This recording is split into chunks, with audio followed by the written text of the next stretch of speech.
Merci d'être venus nombreux, je n'imaginais pas voir tant de monde. Hein. Je me suis dit ça n'intéresse personne, il y aura 15 personnes. Alors, je fais le carton plein, c'est extraordinaire. Alors le sujet, je l'ai intitulé Des sources aux fontaines. Hein. C'est le sujet de mon travail, commandé par la commune de Chamalières, en relation avec Eric, qui est mon mentor, et qui m'accompagne tout le temps et qui me facilite les choses. Donc en fait, c'est d'abord, je l'ai abordé et préparé d'abord sur une recherche documentaire.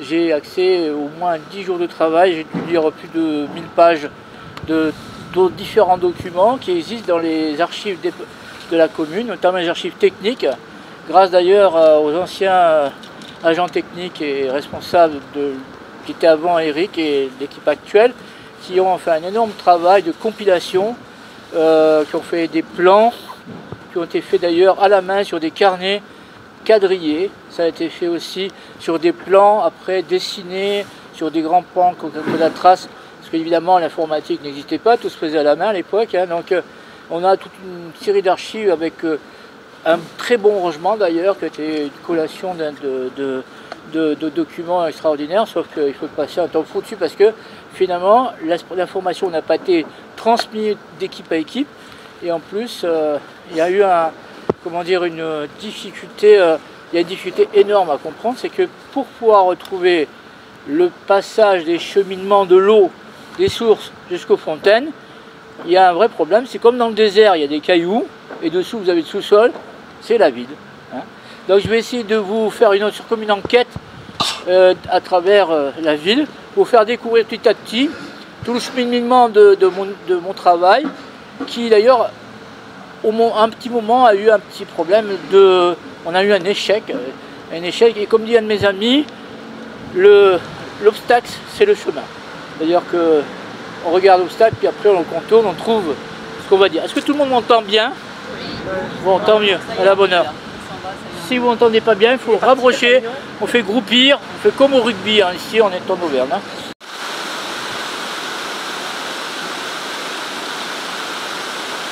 Un truc, c'était que vous avez ici une photo de la vallée de tout le centre de Chamalières, et on m'avait dit voilà le cercle, il faut trouver le cheminement des sources. Je vais passer comme ça, vous allez voir par vous-même la commande, comme on dit. Et vous allez voir aussi qu'il y avait des attendus. L'attendu, c'est les sources et les anciens chemins perdus des eaux d'alimentation des 4 points prioritaires. La fontaine située à l'angle de la rue de Zé, nous allons aller la voir tout à l'heure, parce qu'il y a un nouvel aménagement qui a été fait, on a fait quelques panneaux d'explication. La fontaine ronde vers Serre de Fontmort, et puis il y avait aussi un autre endroit qui était aussi le bac lavoir vers la Tirtaine et la fontaine de l'Arsenal située à côté de l'église.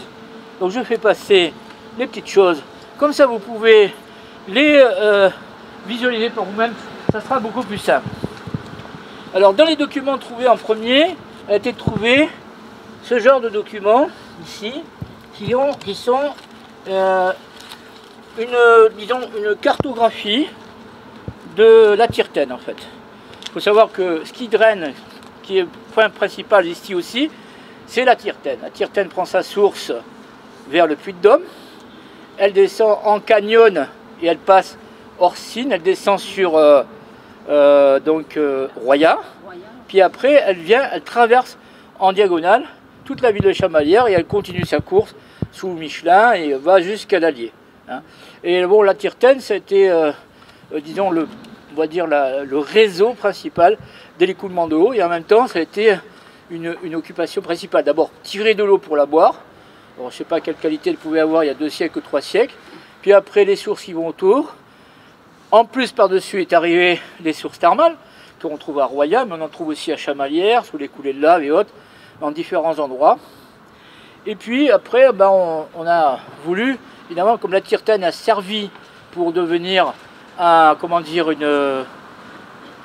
y a eu énormément de moulins construits sur la Tirtaine, pas loin d'une 24 ou 25, peut-être 28. Vous aurez un document là-dessus tout à l'heure. Et donc évidemment, tout le monde se servait de la force de l'eau pour faire fonctionner les moulins. On en trouvera, disons, des représentations, puisque les moulins ont disparu quasiment. Hein. Et puis, évidemment, tout le monde jetait tout à l'intérieur. Donc c'était la véritable poubelle. Et c'est bien que à la fin du 19e, début 20e, les gens en avaient marre des odeurs, des rats et tout ça. Et donc tout le monde s'est débrouillé pour la canaliser. On l'a canalisée dans des canaux, hein, pas des canaux, des biefs, etc. Surtout des canaux. Et après on a recouvert. On a dit on ne veut plus voir ça. D'ailleurs on ne voit plus rien. Mais si vous voulez le voir, ben, il faut descendre dans les canaux. Et il y a des endroits, il y a des cascades, etc. Il y a plein de choses à voir. Mais pour le moment on n'y est pas encore allé. Enfin, vous pourrez poser des questions à Eric, puisqu'il y va. Moi, je n'y passe pas partout parce que je suis un peu lourd. Je ne passe pas partout non plus. Voilà. Alors là, ici, donc, on a un document qui est un document de la ville de Clermont-Ferrand-Chamalières où on a la représentation de la tire-terne. Il y a deux tire-ternes, la tire-terne nord et la tire-terne sud. La tire-terne nord, c'est celle qu'on connaît le mieux, qui passe jusqu'à chez Michelin. Et puis la tire-terne sud qui évite un petit peu le secteur de la Bande de France, et après qui va mourir du côté de Beaumont par là, tout simplement parce que la morphologie du terrain le veut, hein, exactement. Alors, je vais passer. Alors, ici, vous avez, sur cette image, vous verrez le plan, et de l'autre côté, vous verrez tous les moulins. Ça, c'est une représentation dessinée.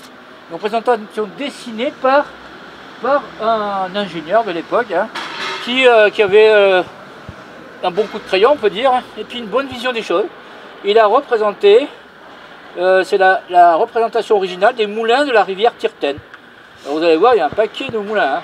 C'était vraiment... et en plus, il a fait l'effort de représenter, notamment, quelque chose comme un château, quelque chose d'important qui marquait quasiment l'emplacement de la ville, du village. Alors, les droits d'eau, c'est que des conflits d'eau. C'est-à-dire des conflits entre celui qui a la source au moment qui veut la... Devant l'église, il y avait une fontaine. Il y avait une fontaine, sauf qu'à un moment donné, elle gênait. Alors, ils l'ont déplacé. Il y avait une fontaine et une croix. Donc, là, sur le trottoir, elle a que le long. Hein, il y a tout le long. Donc, il va regarder par terre.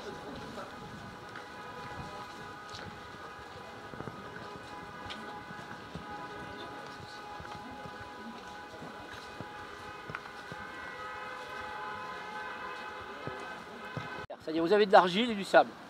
Qu'est-ce que c'est qu'une nappe phréatique? C'est du sol, c'est du sable où l'eau coule entre les grains. C'est pas un lac, hein. Tout le monde imagine des lacs, non c'est pas du tout, c'est pas comme dans le Jules Verne. Hein. Et en plus, l'eau se circule environ 1 demi-centimètre à 1 cm par an. Donc quand vous commencez à pomper et que vous tirez l'eau, vous asséchez quasiment la nappe et donc vous êtes obligé de creuser plus bas et ainsi de suite.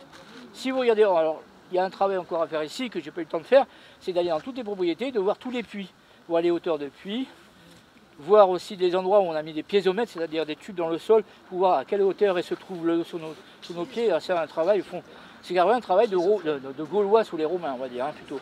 Hein. C'est un travail de fourmi, on va dire. D'ailleurs, depuis des années où je parle avec des gens qui se servent de l'eau, notamment les agriculteurs, je leur dis il faudrait voir en amont, il faudrait voir les puits, il faudrait voir ça. Non, on va se débrouiller entre nous, on va se partager l'eau. Non, il faut d'abord voir où elle est la source. Si vous n'avez pas la source, si vous ne la caractérisez pas, si vous ne lui donnez pas son... Comment dire? Si vous ne lui donnez pas son importance, si vous ne la bichonnez pas, eh ben, un jour ou l'autre, vous n'aurez plus d'eau, définitivement. Bon, alors on va y aller en face, à la queue leu, on longe, et vous regardez tranquillement. C'est tout, hein, oui, on pourrait. C'est vrai. Mais on va traverser en regardant à gauche et à droite.